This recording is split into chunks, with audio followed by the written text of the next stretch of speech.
Solar eclipse, lunar eclipse.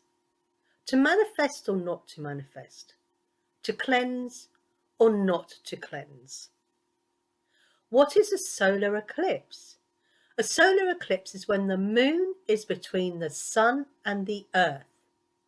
The moon is completely blocking all of the light of the sun from reaching the earth.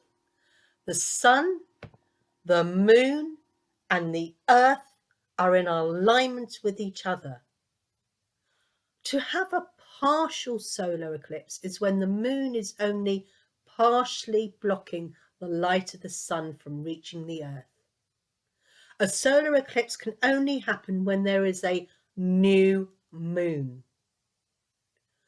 What is a lunar eclipse? A lunar eclipse is when the earth is between the sun and the moon. The earth is blocking the sunlight reaching the moon. The earth's shadow falls upon the surface of the moon, dimming it and sometimes turning the lunar surface into a striking red over the course of a few hours. A lunar eclipse is when the sun, the earth, and the moon is in alignment with each other. A lunar eclipse can only happen when there is a full moon. There is a great debate on whether you should manifest during an eclipse, whether it is a lunar eclipse or a solar eclipse.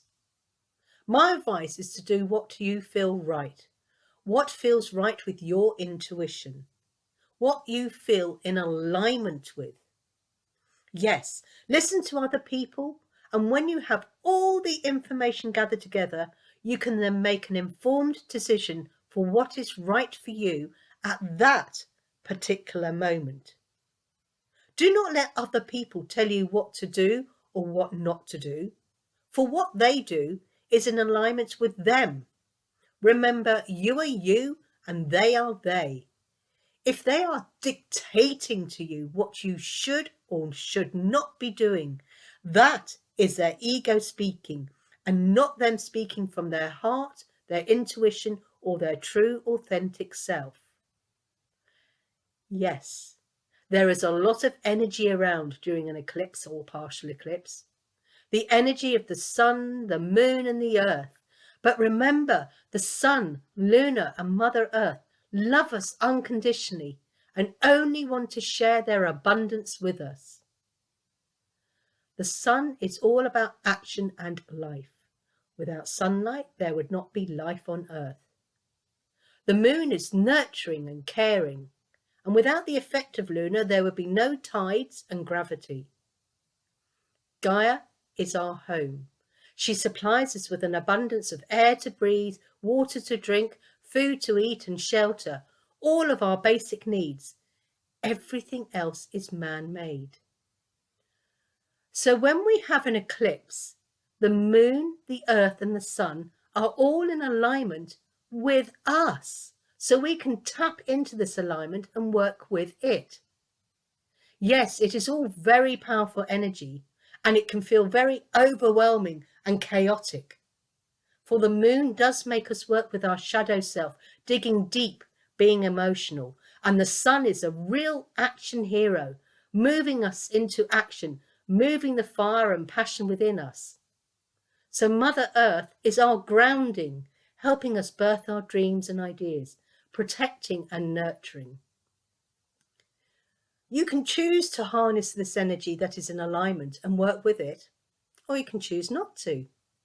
If the energy is too much for you, then wait until the next eclipse. Perhaps you may wish to try working with the partial eclipse first, just to get used to the energy.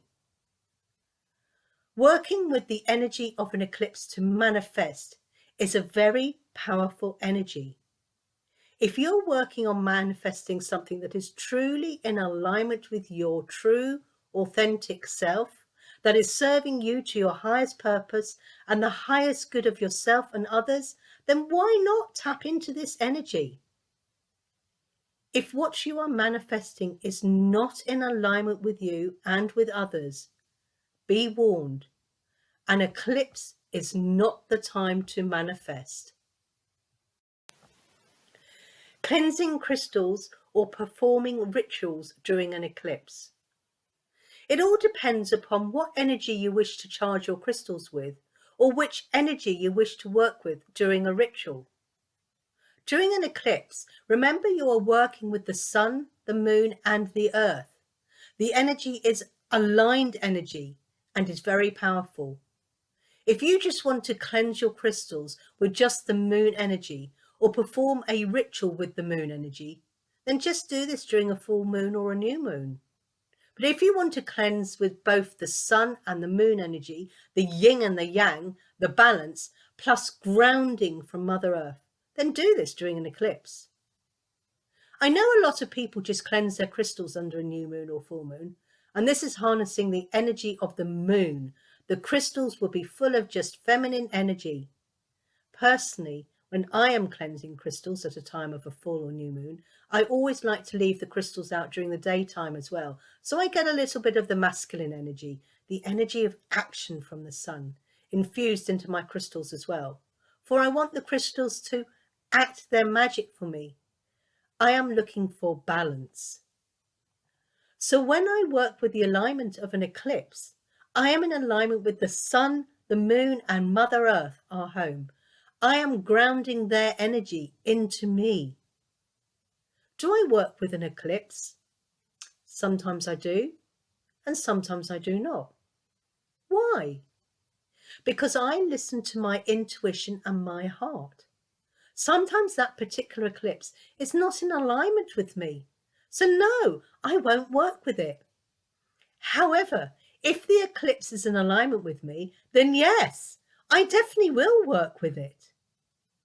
My overall advice is listen to your heart, your intuition, your spirit and soul. If they are speaking to you and you feel aligned with that particular solar or lunar eclipse that is happening, then work with that eclipse. If you do not feel an alignment with your heart, your intuition, your spirit, soul, and the eclipse, then do not work with it. Always be true and authentic to your heart, your spirit, and your intuition. Namaste.